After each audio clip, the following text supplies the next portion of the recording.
For months, the states and the federal government have been trying to cut a deal with the nation's largest mortgage lenders to come up with a plan to deal with all the people who are upside down in their mortgages, people who are delinquent on them, people who'd like to refi but haven't been able to. And finally, those negotiations reached a settlement with every state except Oklahoma, the nation's 5 largest lenders that represent about 55% of all mortgage loans out there, now have agreed to 3 things. 1, people who were apparently improperly foreclosed on will get cash payments that will be somewhere in the low thousands.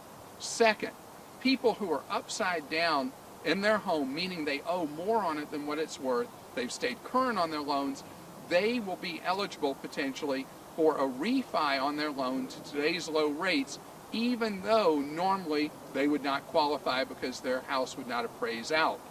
Third, people who are in home loans where they're way, way, way upside down with no prospect really of ending up even Steven are going to have an offer made to them by lenders where they will have the mortgage balance reduced on their home loan.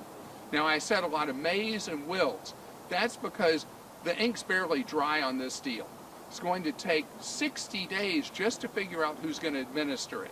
The states will oversee through the administrator to see that the program's being complied with by the 5 big lenders. The lenders will in turn contact you probably somewhere by the end of this year.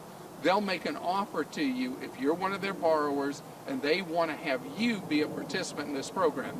You can't petition to be a participant. You have to wait for the lender to contact you. There's a special incentive in the program for lenders to get the deal done within 1 year with you. If the lender makes concessions to borrowers in that 12 months, then they don't have to pay out as much money as they do if they don't get it together till after 12 months. Then there's this issue, the moral issue.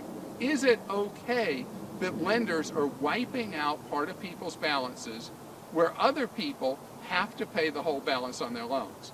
You know, that is really a question for you, because if you look at commercial lending, you look at office buildings, apartments, hotels, it's routine that when people get into trouble as borrowers, the lender works out a deal with them. It's simply known as a workout. These concessions lenders are going to be making are a residential version of a workout. You decide if that's ethical or not.